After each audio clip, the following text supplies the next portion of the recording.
we were going to go visit my grandmother. And it was just me and her. My dad and my sister were away on a camping trip with her middle school. And so it was me and her. And as we were driving, it was a 2-lane road, back road country, Eastern Shore of Maryland. If any of you guys have been there, it's not polished. So we're driving, and as we're driving, we're having a conversation. I'm in the back seat, and my mom stops talking. And I'm like sitting in the back seat. I'm like, Mom, what's up? And she turns around at me, and she starts shaking. Now, after that happened, she looked back at the road, and the car started to go across the left lane, and we jumped a ditch, and we ended up in a cornfield.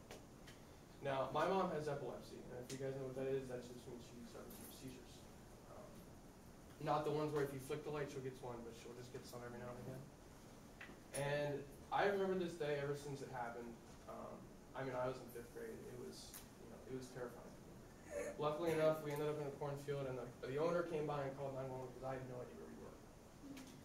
And it kind of built me up a little bit because she goes through everyday life with seizures. She doesn't get one every day because she takes medicine for it.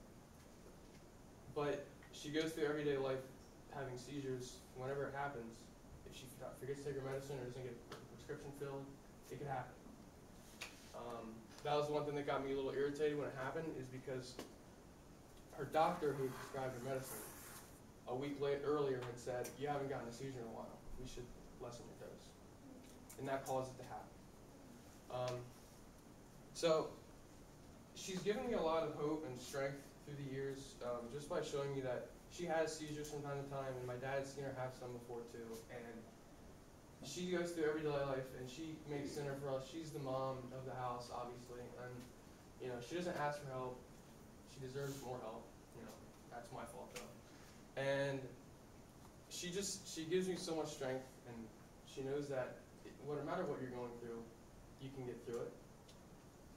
Because she went through all of her life dealing with it, and I don't have any sort of ailment like that, so I know that if I'm, feeling sick or have a sore throat or coughing like I had in the last week, I can get through it. I can get up here and give a speech. So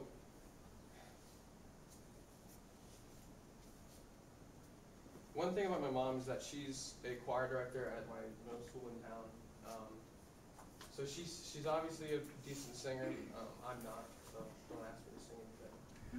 I didn't get any of those traits. I got all that from my dad. Dad's not talented in any way except for, obviously, machinery, like I said last time. And she gets up there and she loves the kids, and she's kind of halfway inspired me to maybe pursue teaching. Don't know yet. I don't know. But she just gets up there every day, and she doesn't worry about having a seizure. She can have a seizure anytime in class. Because obviously you don't have a watch that says, hey, you're going to have one. You just have one. Yes, she takes medicine. Yes, she does all this other precautionary stuff to not have them. But she still gets up there every day, and she still performs and helps the kids out and puts on her winter concerts or spring concerts, all that. Her and the band. And the band is with the choir.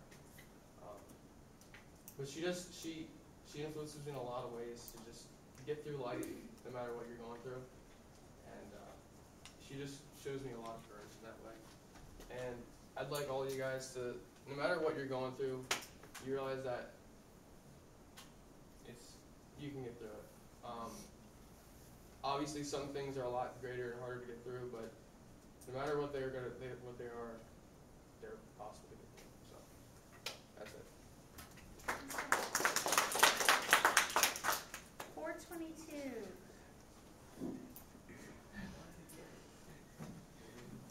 Guys, fill that out quickly, and Hannah's going to hop right up because we're going to roll right through.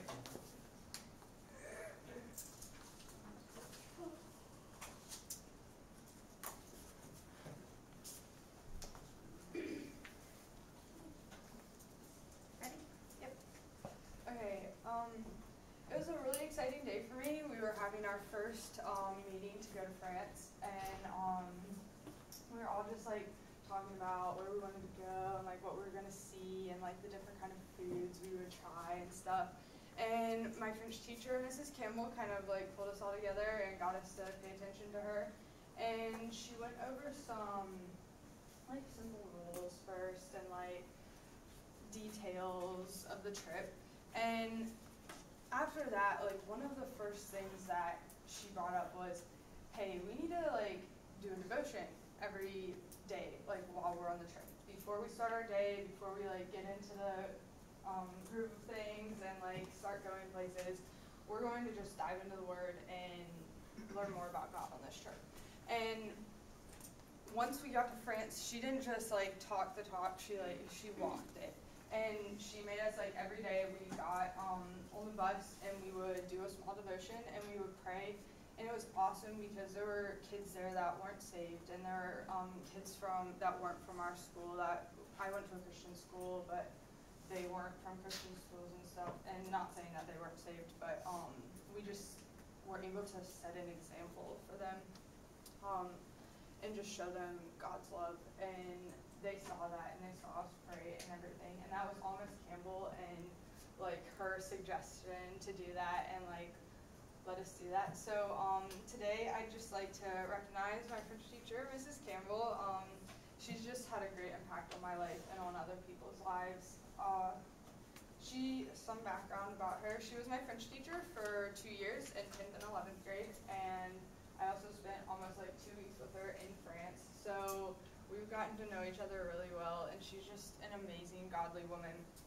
And some things that she's just shown me is, like, she's shown me the country, India, and I really, like, her love and her passion for the people there has really, like, influenced me to, like, love that country, and I just love their culture, and they're just, like, such, like, full of life. Their culture is, like, full of life and very colorful, but, you see that how broken they are and how they need God, and she has gone to India. She went to India and came back and showed us what they were able to do there for the people and how she was able to minister to them. And that really impacted me because I wanted to go there. Like now I want to go on like short-term mission trips there and like be able to minister to these people. And she also showed me one of my favorite missionary organizations, A&M, Advanced State of Missions, and pretty much what they do is they'll go into other countries and like equip people there, like the people of those countries, to share the gospel that are Christians with the people in their country. And that's like, it's an amazing idea because they know the culture and they know the language, and they can go to places that like we wouldn't necessarily be able to if we like went on a mission trip or something. Some places are just like completely restricted. And we had someone, Sister Miriam, we aren't like allowed to really say her name, but that's her, like the name they gave us. And she, A&M equipped her to like go into her country, and she told us her story and everything. And Mrs. Campbell had invited her to our classroom to talk to us. So she just really impacted my life in that way. And also, not only has she gone to India, but every day in class we pray for a different country and their needs. And that just sets such a great example for the kids at the school, and just really gives a testimony of like how genuine she is in her faith. She also, another thing that I love about her, she doesn't take life too seriously. Like she knows like that we can have fun and like we can be joyful in the Lord, and she just radiates God's joy and His love in her life. And with that, I would just say we should strive towards her like fun-loving attitude, but also how she takes her faith seriously and wants to carry out God's word. So that's all. 4:48. That was quite the condensing from 11 minutes. Nice job. Thanks.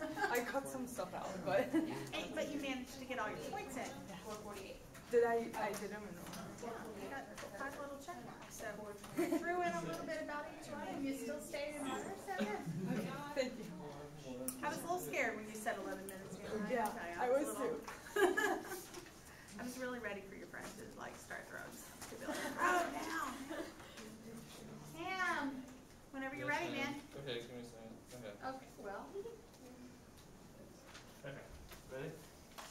in your pocket?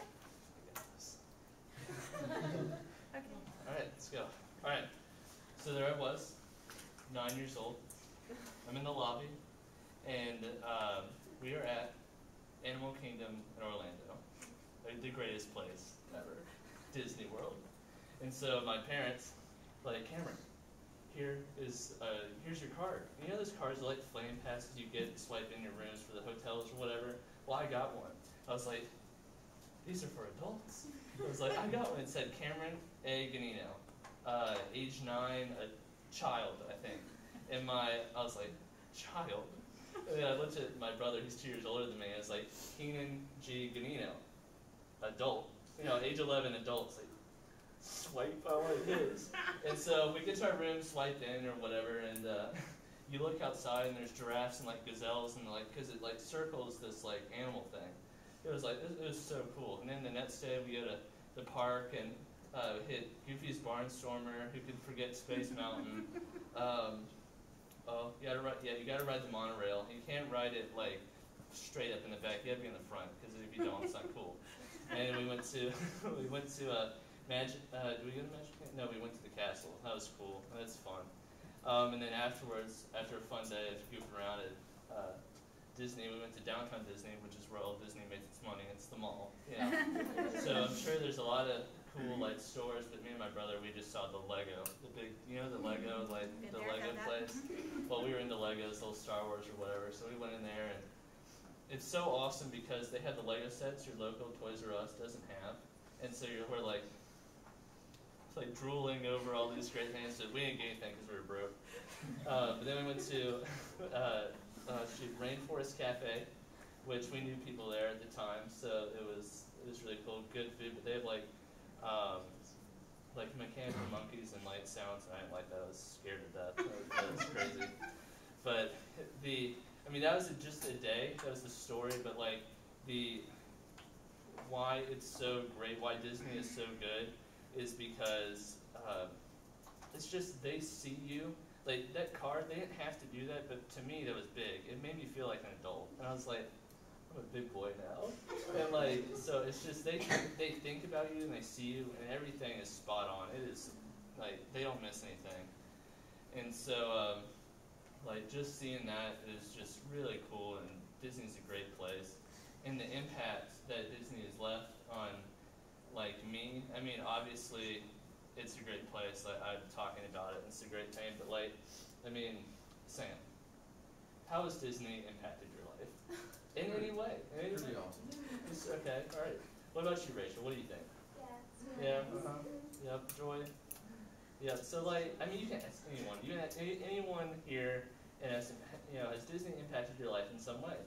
Absolutely, man. Who could forget Aladdin? Or like, I went there like nothing from something, And so it's just great. You can talk to like anyone, and the impact is just unreal. I mean, Walt Disney totally knew what he was doing when he built the park, and it has impacted so many people in so many ways.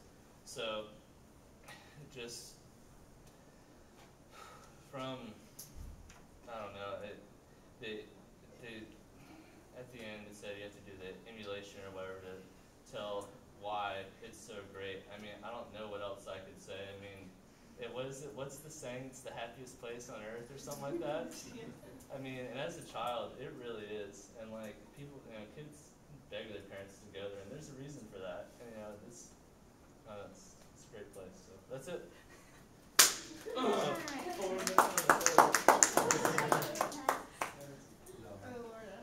Pam, you left your note cards. I do know I'm gonna come. All right. You guys will finish Cam's Yes. thing quick so that Hannah can get I started. thought it was counting down, and so I looked over and it was at 157. And I was like, shoot, I need to speed this up. No, it always counts up. Only because I don't do well with backwards. It always goes from 0 up because I don't do well with backwards. I can't. Because I practiced this Yeah, morning with it going down. I couldn't subtract in my head. Sorry about that. I'd have to be like, oh, yeah. All right, it worked out for me. All right, Miss Anna. I want you guys to picture this. It's July 2000. 2014's hot. It's in the summer, especially in North Carolina. The humidity is insane. And you have two women taking a road trip to Hickory, North Carolina. If you guys don't know where Hickory is, it's like this tiny town in the mountains. It's not really important. The story's more important. And these two women can't be any more different. The first one, she's 26, 27, mature, got her life together, she's a nurse. Then you got the other one. She's a hot mess. She's 16, 17, literally has no idea what she wants to do with her life. Absolutely no idea. Doesn't know whether she wants to go to school or what her job wants to be. All she knows is that her senior year is this year and she's extremely excited about it. But those two women are me and my sister. My sister took the time out of her busy work schedule as a nurse to take me to her former university, Lenore University, to show me around, help me pick up colleges. And that really meant a lot to me because this just shows who my sister is. My sister is dedicated to her family, to her work, that she would do anything for them. She's self-sacrificed. She could have been at home doing stuff, cleaning her house, spending time with her dog, who's the best, by the way. But she chose to spend it with me, her little sister. And I brought a picture. She's the one in the wedding dress. This was her wedding. She's going to be married a year in March, around spring break. But I think everyone should honor Ashley because she is the most hardworking individual I know. She's extremely dedicated, self-sacrificing, and my sister, no matter what, she continually points me to the Lord. So my sister, she was born August 13th, 1987, and the fun fact about that is my birthday is August 12th, 1997, so we're about 10 years apart almost to the day. And I feel like it's a really quirky and kind of ironic, and not really planned, but I think that shows how close we are. I mean, we're 10 years apart, and she's probably the closest, she's closer to me than she is to my older sister, who's about 2 years apart from her.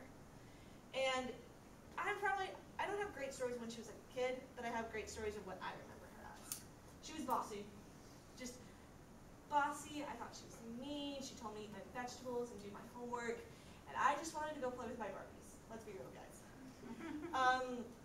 But I think that just exemplifies like what she did for me as a kid. You know, she made sure she took care of me, that I was doing what I was supposed to. And so my sister in college, she went to Lenore University, and she was a nursing major, and as we all know, the nursing majors here, they have it tough.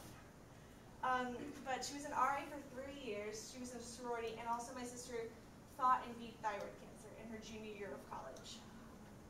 And she managed to keep her GPA, kept her GPA up to keep her scholarships, and nearly was the speaker at her college graduation.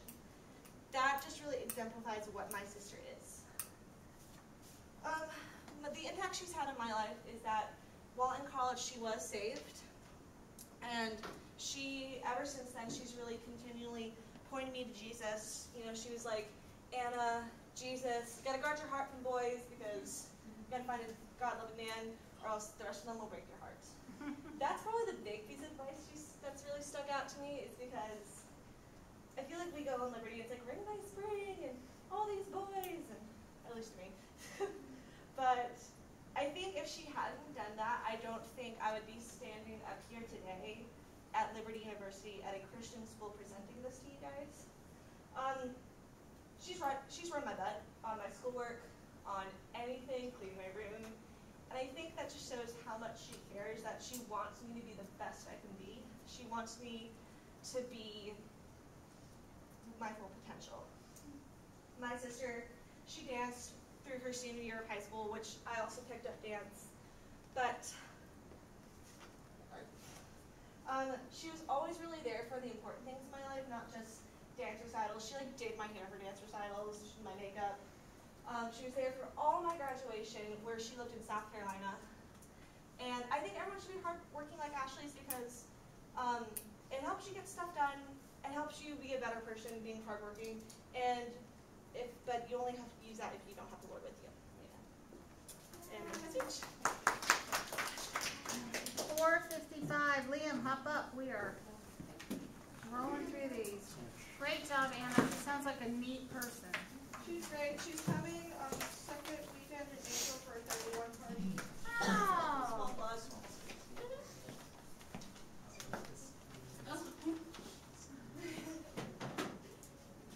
Sam, is your hat part of your speech? No, it's just the rolling thing around and doing that with the hat. Sit it down. You'll do better. There you go.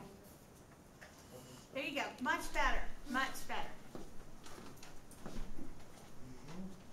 Okay, so in the speech today, I'm actually talking about two people, both my mom and my dad. Throughout my 21 some odd years of living, they've taught me a lot. When my mom was raised by a war vet, and my dad was a war vet. It's not the same person. My dad was stationed in. That's not words. My dad was stationed in Germany during the 70s, so 30-some years after the Nazis. I personally don't know why they were there, but whatever.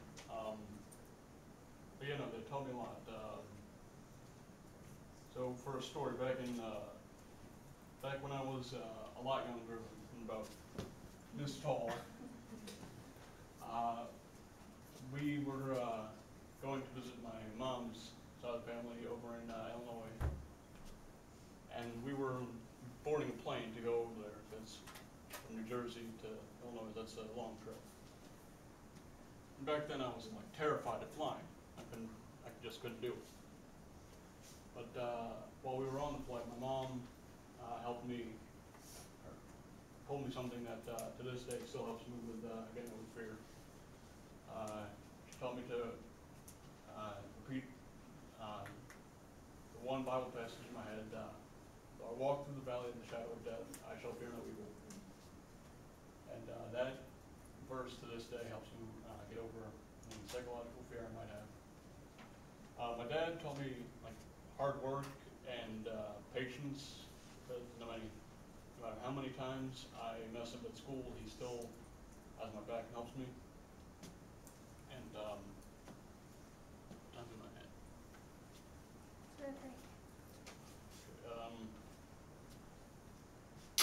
There's a ring I wear, and it's not just for show. That's actually a family heirloom. It's been passed down through 3 generations before me. That's cool. And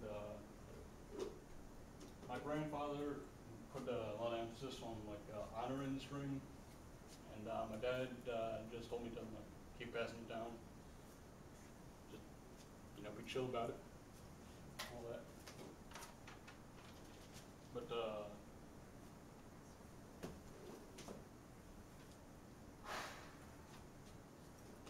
patience, hard work, no fear. Tell us a story about your mom and dad. Tell us another story. Okay, so they've been married for about a lot longer than I've been alive. And as any parents do, they get in a lot of fights. They fight each other. They fight my sisters and brothers. I mean, verbally, you get the idea. And especially when my dad was on business trips, my mom had to take the full load of raising 4 kids. Wasn't easy. But they were both patient with each other. They were patient with us. And they showed me that no matter how much you fight with the person that you love, with the person that you marry, you got to stay together, and you got to work through your problems with them. And hopefully, when I have a girl in the future, I can be as patient with her as my parents were with each other. So yeah, I'm trouble collecting words here. Just be good people.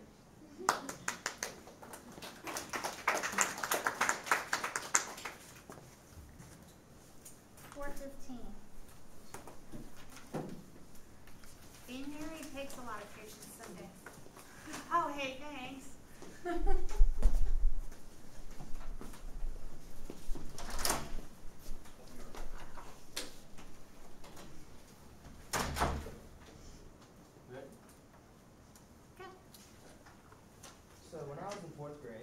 I was the honor ranking class.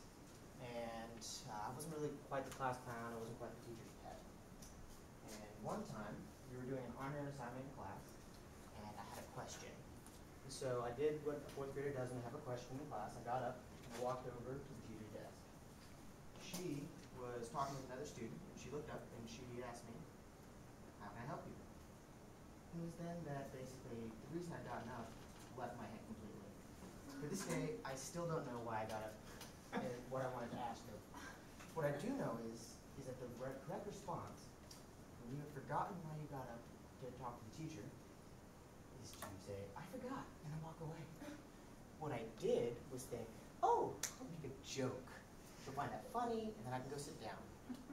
Instead, I had to go stand in the hallway while I waited for her to come out to talk to me. Expectation, she comes out, tells me I was being disruptive, go to the principal. Instead, what she decided to do was to come out, and for about 5 minutes, she had a conversation with me about the importance of knowing when it's appropriate to make jokes. You know, when to be serious, when to be silly. And that meant a lot coming to me from her, because she was probably one of the funniest people I had ever known. And it really made an impact, and it started off the relationship I had with her, because I knew her for many years after that, and I even took some more classes with her, because she stopped being a fourth grade teacher, and she started doing some classes for middle schoolers. And what I learned is, or I continued to learn from her. She continued to pour into me, impact me, and she was probably the most popular person at that school, because everybody loved her. Her name was Mrs. Raleigh, and she is one of the most impactful people I've ever known. She impacted everybody she met. Now, she didn't get to where she was easily either. She had started out rough. When she was born, the doctors told her dad, "She's not going to make it to adulthood. She will not live to adulthood." And so her dad heard that and said, "So she's basically a money well." And so when she was 18, when no longer responsible for her, he cut her off. So she had to then start from scratch and build her own self, paying her own medical expenses and paying her way through school. So by the time I had met her, you know, she'd gotten past the hardest part and everything. She was married, she had a career. But it was when I was in middle school, when I was taking leadership classes under her, that she told me probably the biggest thing that exemplifies her. And that would be, she said, when people go through significant trials, there's 2 responses to that. You can either become bitter about it, or you can decide that you want to help people who also go through trials. And obviously she chose the latter. She had decided to go into teaching because she did not want anybody else to suffer the way she had. She wanted to help people. She didn't just want to teach people. She wanted to pour into them. And so that's why at this school, she was the most popular person, because she poured into everybody. All the students loved her because she was absolutely hilarious, but then she also genuinely cared about everybody. And yeah, everybody.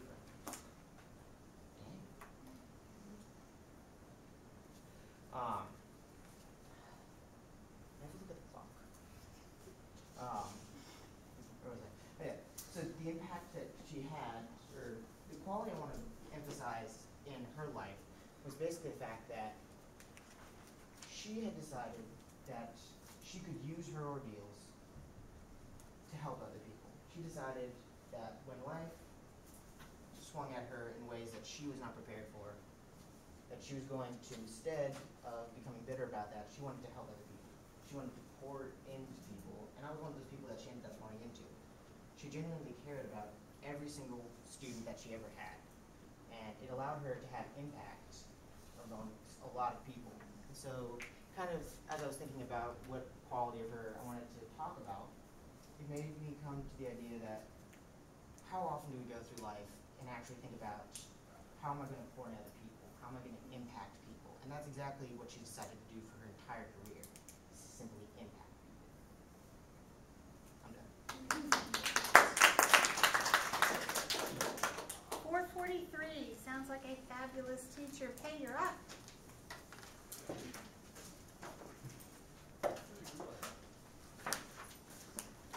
Don't worry, Demetrius, we're going to get you in, I promise.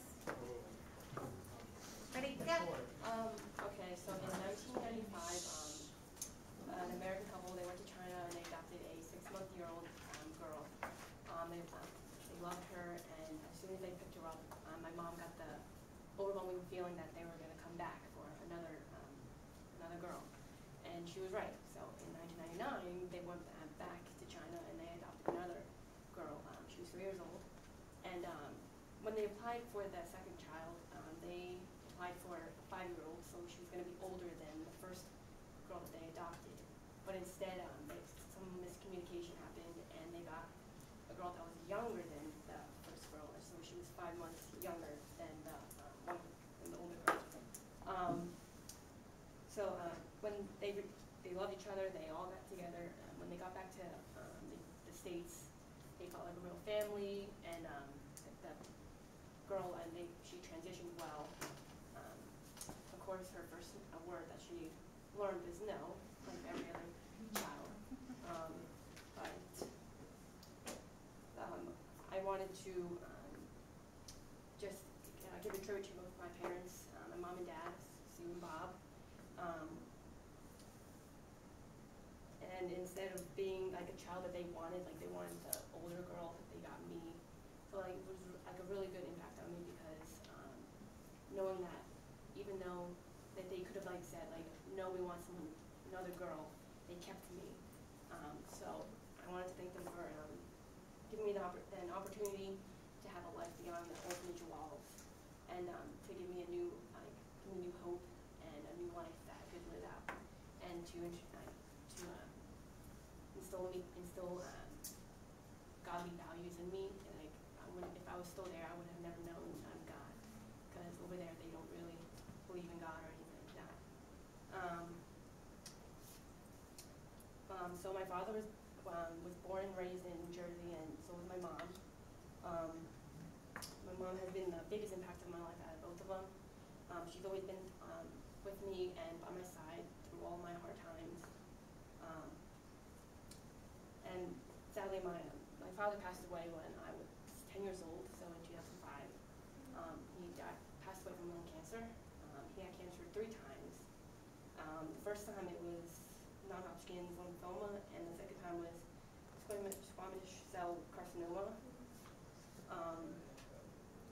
So that was really hard on my mom, because she had to deal with the sickness and all of that, which is really hard. It's really hard to see someone that you love slowly pass away in front of you. I was a daddy's girl, so my father always supported me in all my sports. She was always on the sidelines. He always carried my water for me, and always hey, here's your water, and always stay hydrated. He always encouraged me to never give up and to go after everything I love, and to do what I love. He once spent the whole day with me to learn how to ride my bike without training wheels. Yeah. And I wanted to go into the house so badly, because I was just I felt so discouraged because I kept falling. I mean, who wants to keep falling over again? But I stayed at it, and I learned how to ride my bike. So that was fun. And then my mom, I was really brokenhearted when my father passed away, because I had such a close relationship with him. I went to him for everything. When he passed away, I fell into a depression, and my mom was by my side the whole entire time, and she loved me through all of it. And I know there were times where I was unlovable, but she still loved me and supported me in everything I did, and always wanted to help me with everything I wanted to do. And she knew what I was going through, because she lost her mom when she was 11. So, and my father taught me to never give up on anything I put my effort into, and to live your life to the fullest, because you never know when you're going to pass away. And my mother, she helped me find my way back from depression, and she helped me realize that everything happens for a reason, and it's all according to God's plan, and to have faith, and that I will see my father again. This is just a separation for it, and it's not going to last. And that everything, all the hard times that we have, is an opportunity to get closer to him. So.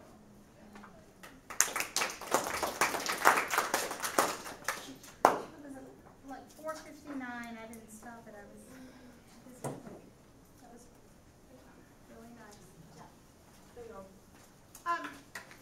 Demetrius, you're up.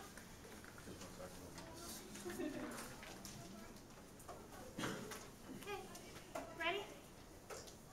Yeah. So my story is about my dad. So a couple of years ago, I always had what I needed because my dad always provided for me and my family. And when I got to college, money was always going to be an issue because college is expensive. Nobody always has money for that. And so I think it was last year. We had financial aid and everything, but financial aid didn't come. So last minute we didn't have the money, and up until the last week, like the week before school started, we were trying to find money, trying to get everything right so I can come in. And so at the time we're getting ready to move, I think in August this year, and so all their focus was on getting the house ready and getting everything together for when they move. So he had to dig into his pocket, go somewhere and get money, take loans, whatever, and he ended up paying, I think, about $11,000 out of pocket. And that, that right there really showed me that he really wants me to have the best for me no matter what it takes. And so, it was kind of hard choosing between my mom and my dad if I wanted to talk about it because both of them are very strong people. And I kind of went with my dad just because I share more of his qualities and, character traits, stuff like that. And so, so I think when I was about 8 or 7, or I can't remember how old I was, but I remember my dad came home one day because he was in the hospital, and I didn't know what was going on. So my mom told me like, okay, you gotta be really gentle with it. Like you can't hug him like you normally do because he just had surgery or something like that. And it wasn't until I think I turned 17 or 18, my mom finally told me he had cancer, but I didn't know anything about it. So I wouldn't say that she was hiding it from me, but she was necessarily not telling me about it just because she didn't want to distract me and all other stuff. My dad's been through a lot. He had multiple surgeries over the years. Last summer he just finished recovering from I think his second knee replacement. And he's a very stubborn guy. He never wants to sit down, lay down, do nothing like that. Like I think it was 3 days out of the surgery, he was up and up, running up, going up and down the stairs, and the physical therapist got mad at him because he's supposed to be laying down. Yeah, I kind of get that stubbornness from him. And also, he just really, over the years, it took me a while to realize this, but he really showed me what it's like to be a man because growing up, I had a lot of friends that didn't have their father around, and if they did, they just weren't very useful. He was born in Washington, D.C., and his dad was he was in the military, so he moved from state to state every couple years or so, and then they finally settled down again back in D.C. when he was about, I think, 12 or 13. He pursued his dreams into being in music production and TV production, stuff like that. He used to work for Fox News Channel as a cameraman, and so in 2008, the campaign, he was on a campaign with Obama. He has a picture with him in our house, pretty cool. People come out like, oh, you met Obama? Like, yeah. He also, I already told you guys about how he made a record with Barry Gordy from Motown Records, and I'm actually kind of proud of that because I get to tell people like, oh, I have connections in a way with, I wouldn't call them connections, but we have a tie to music, so I always have that option if I want to go that route. And today, he's really impacted me. He showed me how to be a real man and really how to be a real family guy. No pun intended. And I'm very blessed to have a father in my life because a lot of people don't have fathers.